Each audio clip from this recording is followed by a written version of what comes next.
आज का बाइबल का वचन प्रकाशना ग्रंथ अध्याय 7 वचन 2 से 4, 9 से 14।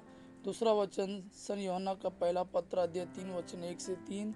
और आज का सुसमाचार सन्मति के अनुसार अध्याय 5 वचन 1 से 12। प्रकाशना ग्रंथ अध्याय 7 वचन 2 से 4, 9 से 14। मैंने एक अन्य दूत को पूर्व से ऊपर उठते देखा। जीवंत ईश्वर की मोहर उसके पास थी और उसने उन 4 दूतों से, जिन्हें पृथ्वी और समुद्र को उजाड़ने का अधिकार मिला था, पुकार कर कहा, जब तक हम अपने ईश्वर के दासों के मस्तक पर मोहर ना लगाए, तब तक तुम न तो पृथ्वी को उजाड़ो, न समुद्र को और न वृक्षों को। और मैंने मोहर लगे लोगों की संख्या सुनी। वह 1,44,000 थी और वे इजरायलियों के सभी वंशों में से थे। और मैंने मोहर लगे लोगों की संख्या सुनी। वह 1,44,000 थी और वे इजरायलियों के सभी वंशों में से थे।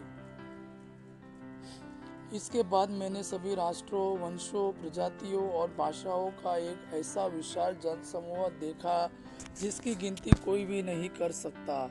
वे उजले वस्त्र पहने तथा हाथ में खजूर की डालियां लिए सिंहासन तथा मेमने के सामने खड़े थे और ऊंचे स्वर से पुकार पुकार कर कह रहे थे, सिंहासन पर विराजमान हमारे ईश्वर और मेमने की जय। तब सिंहासन के चारों ओर खड़े स्वर्गदूत, वयोवृद्ध और 4 प्राणी सब के सब सिंहासन के सामने मुंह के बल गिर पड़े और उन्होंने यह कहते हुए ईश्वर की आराधना की, आमीन। हमारे ईश्वर को अनंत काल तक स्तुति, महिमा, प्रज्ञा, धन्यवाद, सम्मान, सामर्थ्य और शक्ति, आमीन। वयोवृद्धों में से एक ने मुझसे कहा, वे उजले वस्त्र पहने कौन हैं और कहाँ से आए हैं? मैंने उत्तर दिया, महोदय आप ही जानते हैं।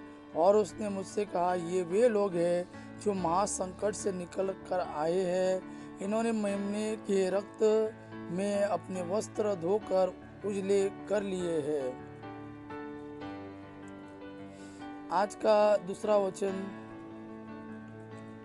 सन यूहन्ना का पहला पत्र अध्याय 3 वचन 1 से 3। पिता ने हमें कितना प्यार किया है, हम ईश्वर की संतान कहलाते हैं और हम वास्तव में वही है। संसार हमें नहीं पहचानता क्योंकि उसने ईश्वर को नहीं पहचाना है। प्यारे भाइयों, अब हम ईश्वर की संतान हैं, किंतु यह अभी तक प्रकट नहीं हुआ है कि हम क्या बनेंगे। हम इतना ही जानते हैं कि जब ईश्वर का पुत्र प्रकट होगा तो हम उसके सदृश बन जाएंगे, क्योंकि हम उसे वैसा ही देखेंगे जैसा कि वह वास्तव में है। जो उससे ऐसी आशा करता है उसे वैसा ही शुद्ध बनना चाहिए जैसा कि वह शुद्ध है। आज का सुसमाचार सन्मति के अनुसार अध्याय 5 वचन 1 से 12। ईसाया यह विशाल जनसमूह देखकर पहाड़ी पर चढ़े और बैठ गए। उनके शिष्य उनके पास आए और वे यह कहते हुए उन्हें शिक्षा देने लगे, धन्य वे जो अपने को दीनहीन समझते हैं, स्वर्ग राज्य उन्हीं का है।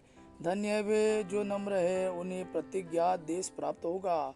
धन्य है वे जो शोक करते हैं, उन्हें सांत्वना मिलेगी। धन्य है वे जो धार्मिकता के भूखे और प्यासे हैं, वे तृप्त किए जाएंगे। धन्य है वे जो दयालु है, उन पर दया की जाएगी। धन्य है वे जिनका हृदय निर्मल है, वे ईश्वर के दर्शन करेंगे।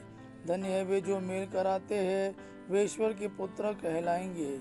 धन्य है वे जो धार्मिकता के कारण अत्याचार सहते हैं, स्वर्ग राज्य उन्हीं का है।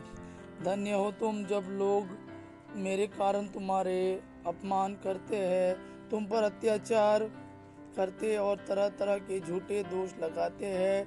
खुश हो और आनंद मनाओ, स्वर्ग में तुम्हें महान पुरस्कार प्राप्त होगा। तुम्हारे पहले के नबियों पर भी उन्होंने इसी तरह अत्याचार किया। यह प्रभु का वाणी है। प्रभु को धन्यवाद। आबा पिता की महिमा और पुत्र यीशु का प्रेम आप पर सदा सर्वदा बना रहे, आमीन।